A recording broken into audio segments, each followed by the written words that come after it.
process, first of all, I want to appreciate the Electoral Commission for this demonstration that we have had today here in Parliament. The process, the machines look new and efficient. However, my biggest problem is the delay. I've taken over 40 minutes and yet I was, I think, like number 12 on the line. So it has taken me 40 minutes to get to the table. But also, secondly, my biggest fear and what I have seen is that when I put in my thumbprint, it was clear, it said success. But my biggest problem is I was given 3 ballot papers at a go. Now, imagine somebody who is an illiterate. What should this person do being given 3 ballot papers at the same time? I expect the Electoral Commission to streamline this and give 1 ballot paper to 1 person to vote for presidential.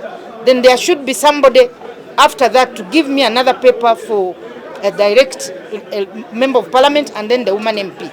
Otherwise, handing over 3 ballot papers to somebody who cannot read and write will create confusion. So we still need to ask the Electoral Commission what happens where a person places a ballot paper that was cleared by the machine in a wrong box. Will it be moved to the right box? This is a question that we have to ask afterwards. But of course, I also want to see the fake ballot papers because I have been given a ballot paper and I was given 2, by the way, for the presidential. So what happens in that instance where somebody has been given 2 ballot papers and has actually voted? So these are still questions that we want to ask the Electoral Commission. But otherwise, for me, I think so far, so good with the electronic machine, but we need to clear those contradictions because the people manning these polling stations could be aligned to a particular candidate, and they may give 2 or 3 ballot papers to a voter to go and vote for candidate X. We want to see if those ballot box papers will be rejected. Problematic, owing to the time being taken to handle voters. Of course, I was among the few people who were verified as witnesses while the polling station was opening, and indeed, I was verified rightly, and the system, I passed through the system. When it came into voting, after verifying me for the first time, verifying the national ID, the picture came, but came to the time of verifying the thumbprint. It took ages to go through. They checked on the left hand until much later when I went through the system. That is problematic. Why? Many voters are in the line and we're taking more than 5 minutes on 1 person. Another issue is they have few staff. This time they have put 3 staff, 1 on the register, another one on another one on the machine, and another one is the one giving out the ballots. And he gives you the ballots once.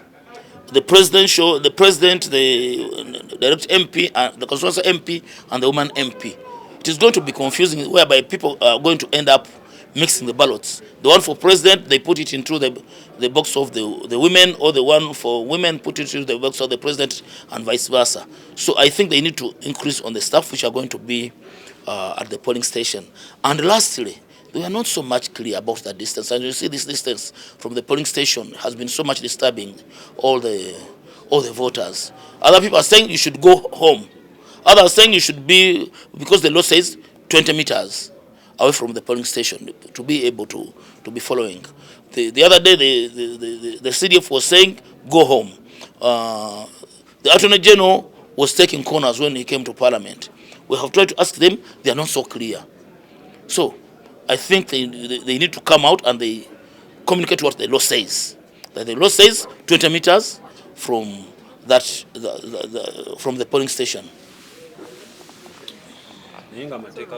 Lukano ekisooka kyezibu kyenkalabyeko nti bannaffe abakateeseteese bennyini tebannaba kweteekateeka, ebyuma byennyini ababirina tebannaba kumanya ngeri ya bikozesa.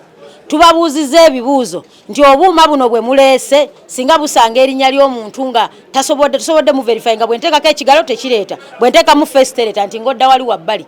Kati ate n'omubuuza nti singa oli ajja ebyuma wonna n'abubbawo nti awo tugenda kulaba ekiddako. So buno obuuma bwe batuleetedde okulonda bannayuganda mwegendereze nti Electoral Commission nga tenategeera mulimu gwayo kizibu nnyo gwe munnansi okugutegeera ne speed gye batwala wali mulabye jesi bamemba ba parliament confusion ebadde wali yokka speed nga namugoma zo mu verifying nga mukuuma olwo oli anchekinza ndabye nzireko ku step eddako bankebere ntekeko ekigalo oba face kati ate ngenda okugenda wali era olupapula eri voters ka voter slip nako balina okuddamu bakascanning olyoko ogenda okulonda kati bw'omala okugenda okulonda batugambye process bwe mala okuggwa balina okudda mu ballot papers zonna baziscanning again naye nga mujjukira okulonda kuggwa ssaawa 10 naye nga bano bennyini bebadde obuuma beba trainingidde mu nnaku embala obubale nabo tebannabutegeera so njagala okutegeeza eggwanga nti byabakama yaleese biometric machines naye nabo bennyini tebazimanyi singa kibadde kisooka obuuma baali bulese ne tuddayo tulonde nga bwe tubadde kubanga kakati kye tulinza okulaba nababuuziza bagguni wabajja ng'enaale mu bwepulaninga bagenda kujja babbewo obugundi obumashini webabubba kyekidako nga bamashini bombi babututte tunasobola okulondesa mmanyo ekyo tekinnaddikamu so nsaba okutegeeza mwami babakama bw'obuuma obuleese naye olaba gwe tonnabutegeera n'abakozi bo naffe ababaka ba palamenti tuluddewo okubitegeera nsuubira buno obuuma tebugenda tuyamba mu kalulu kano obubbi bw'akalulu bugenda kubawo kubanga delays zigenda kubawo just assume process yonna nga bw'ogirabye tumala ssaawa 10 naye nga bw'olabye teberezamu okulonda kuwedde waliwo abasigadde ku line kumaze ssaawa 11 olwo balina okudda mu bubokisi buno aka president bagende nga basikaninga kalulu baka verifying badde ku ka MP direct ba verifying kalulu mugenda kamala ssaawa mmeka kati olwo kali ka trick ka NRM bimale kawungezi babobulu awo bayingiddewo so nsaba okutegeeza bannayuganda bino ebintu bigenda kutuyamba Honorable katono nnyo akumaako olabye bibi byerere tolina kirungi kyonna kyolabyemu akuma nga bw'omanyi tekinologiya kaali badde kalungi kuba bo babulese bupya babulese wina backup kuliko battery 2 era obuuma 2 era batugambye bagenda kubaawo mu buli count egenda kubaawo abantu 3 be batraininze ku buuma obwo kituufu tubulabye nga bupya mundabika naye tumanyi nti obaddala bupya naye mundabika bulabika nga buki naye singa babulese mu budde ne batraining abantu just imagine tubuzayo just ennaku 27 kati fe bali kubabaka ba parliament banakadde eri wansi omuntu wa bulijjo wange semba bula akategeere ate nakyo mwina okulotika singa luno olugalo lubaako enkyakya kuba osobola okubanga owaata nnyo olima nnyo lubaako enkyakya bwoluteekamu ne lugaana agambye leeta face esobola okugaana so ekyamazima Electoral Commission teri ready bakkirize Electoral Commission tugitegeeza buno obuuma tetumanyi kye mugenda kwa naye obuuma tebugenda kutuyamba azoovu nawo kuba buli omu tannabutegeera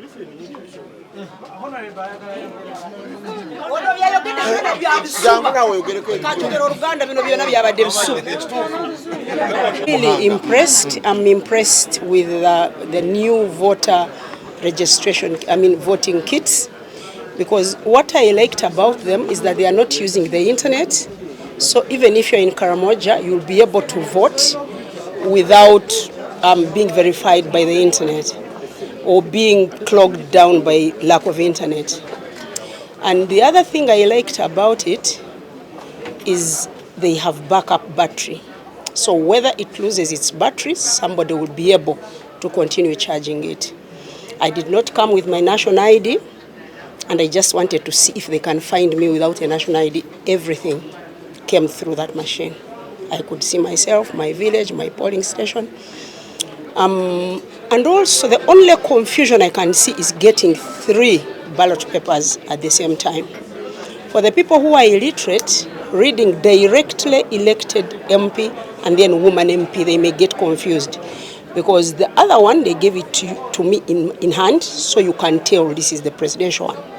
Now the second one for us who are running in constituencies and we are female, directly elected MPs, they may throw it in the woman MP thing box. So, but they've explained that they will not allow this to happen because there will be polling agents who will ask you if you can't read. They will ask you which one are you carrying, so they show you the correct box. But that's kind of tedious. You'd rather pick the presidential, move to directly elected MP, and move to the woman MP. But otherwise, its efficiency, its effectiveness is super. And I'm sure we are going to have a good election.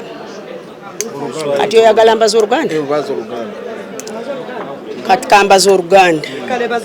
Njagala kwebaza Electoral Commission okusobola okukola ino demonstration kubanga kituyamba ffe ng'ababaka twogerera abantu okutegeera system engeri gyegenda okutambulamu.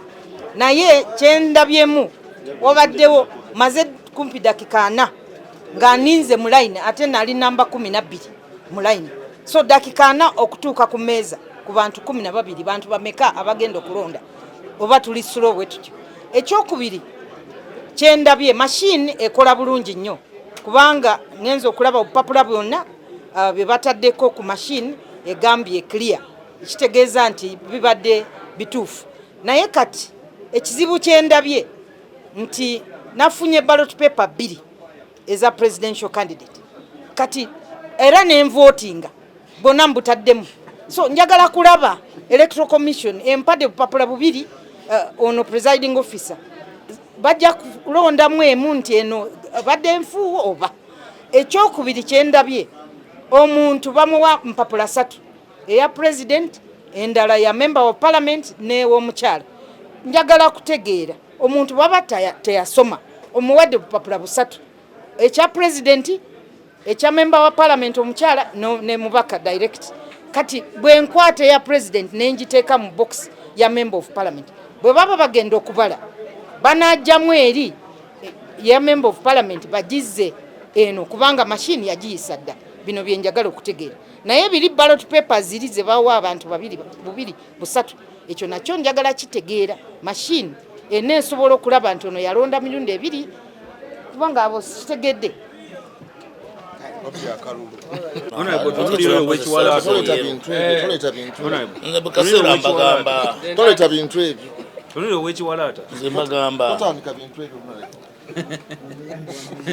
Abomunyo tumanyi wajje mugwa.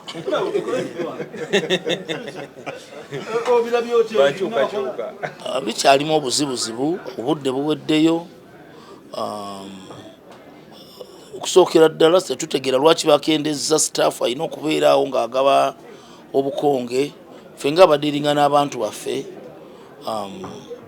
ogenda kusanga omukyala teyasomako omuwa obukonge 3 omulundi gumu oba omukadde teyasomako omuwa obukonge 3 omulundi gumu. Kati obumuwadde abutiikinge naye ogenda kwesanga nga atiikinze akabakyala akatadde mu bwa president, atiikinze akabasajja akatadde mu kabakyala, aka president akatadde ku mubabasajja. Batubuulire ki ekinaabeerawo mu mbeera eyo. Bana amaani ne babusootinga out ne babuzzaayo gye bulina okubeera oba ensonga emu. Ensonga ey'okubiri bino ffe olwokuba tuli ba stakeholders nga bakyogedde batusomesezza bagezaako tusomesa. What about other Ugandans ebweru? Obudde we buli era bagenda basomesa batya? Bagenda kunganya bannamawulire mwenna kubanga lwe baga mwetaga okubeera accredited. Abenjawulo mujje tubasomesa ebigenda okubeera. Ate abatabadde accredited TV stations ezenjawulo bagenda kumanya batya? Bagenda kugenda ne mu districts ezenjawulo basomese ba councillors, basomese n'amagombolola gonna. Abantu bagenda kumanya batya ebintu bino bwe bikola machines zino engeri gye zikola. Nakasimbirayo ddala nze kennyini mbadde mu register ne bankebera okutuuka wali ku machine kubanga bakuverifying emirundi ebira kuverifying mu kifaananyi ne kijja oluvannyuma lw'endagamuntu aye ne bagamba teekako n'ekigalo. Ekigalo ne kijeema era ne basooka banziza ebbali n'enguguba kubanga jjukira bannayuganda bonna essaawa bateebereza nti akakiiko kagenda kubba akalulu. Amazima sisobola kukkiriza kuva mu layini nga tonkozeeko. Process mpanvu nnyo n'akalulu nga kabadde invalid kubanga nkigezesezzaako ngamba kati akalulu kano kakabeera invalid. Ndabe kiki balina okudda. Invalid ke kalulu kootiikinze obukyamu nga tonnakateeka mu box n'ogamba ntiikinze bubi n'oddayo emabega. Kati basookera kuzza bbali. Yeti landa n'omusaka bamala okukatiikinga ne bakawandiika balina kuwa kalala. Kati olina kuddamu process buto n'oyitamu buto ne bakuwa kalulu akalala. Ebyo byonna tebyandibadde bizibu nnyo naye n'obudde obutwalibwawo eddakiika 4 nga bali ku bantu 5 bannaye twetaaga ndowooza okwongera okuimprovinga mu sisitimu eyo. Ebyuma bino nga bwembirabye ebigenda kulaba omulonzi yani oteekako just your thumb, oteekako ekinkumu nga toyina na national ID nataddeko ekinkumu nabadde sigize na national ID. Machine yona neeraga buli kinkwatako constituency gyenvaamu ne polling station yange nenvaawo voting at the first station nengenda ku the next kati awali directly elected MP ne woman MP awo wajja kwetaagako obukakafu bw'amaanyi kubanga omuntu ayinza okujja n'asanga nga nze kati Margaret Muhanga nyimirira mu direct constituency akalulu kange ayinza okukasuula mu woman MP box awo abakoze eki akasse kati awo balina okubeera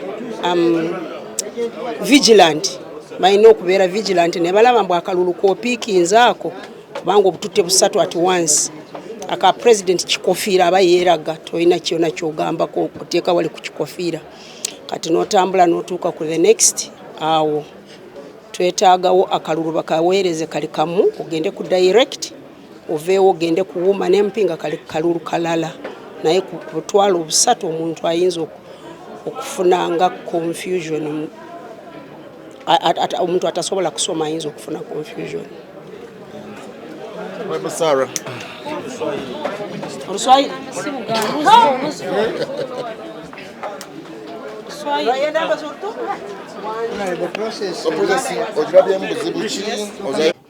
Wabeerawo okulonda si nti buli muntu aba mutuukirivu ate abantu balina ebigendererwa bingi.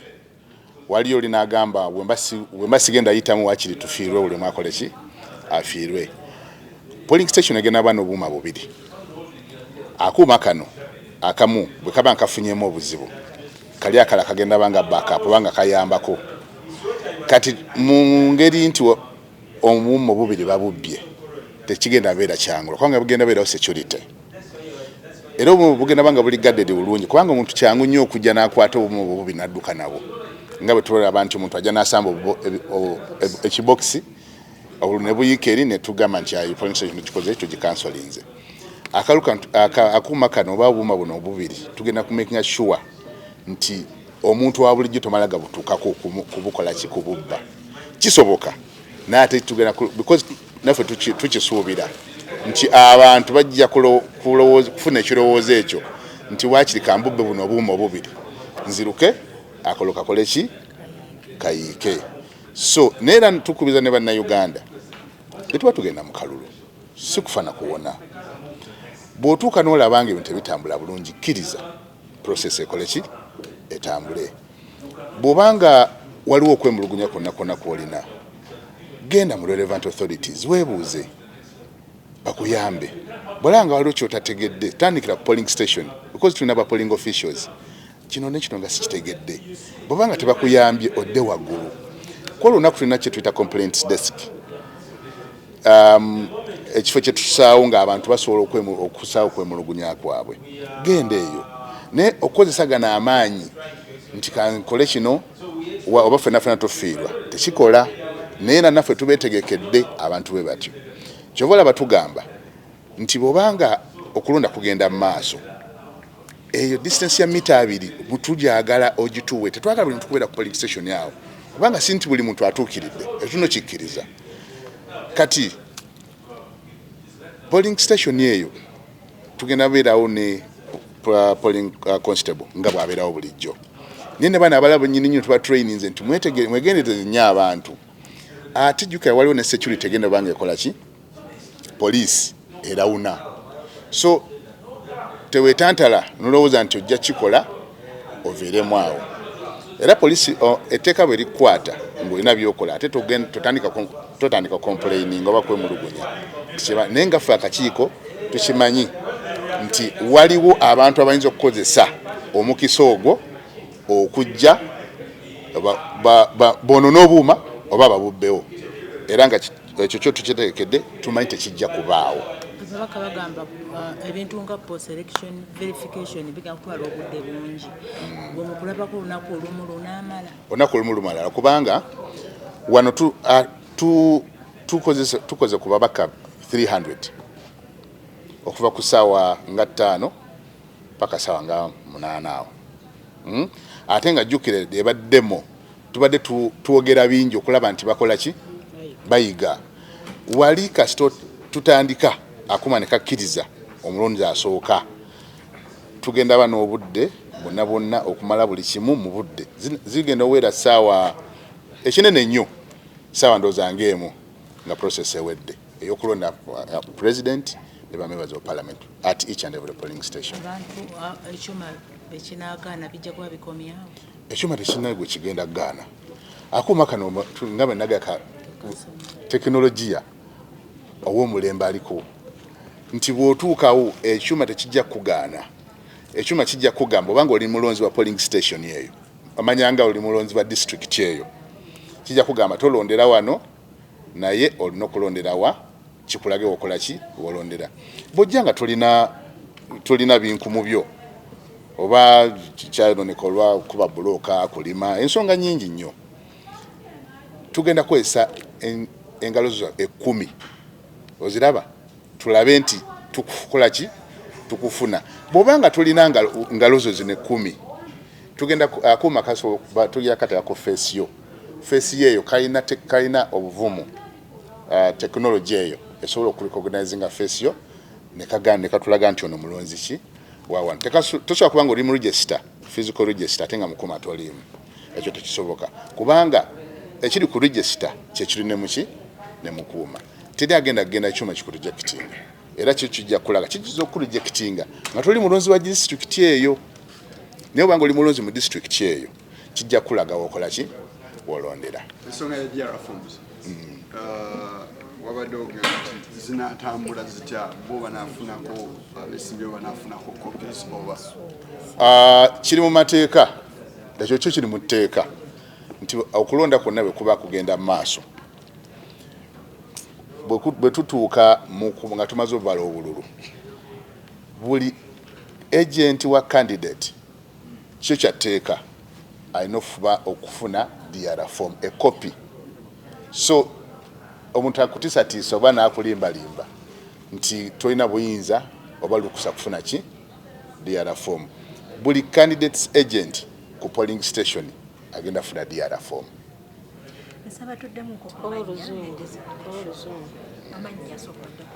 Nsuube Richard, senior election officer.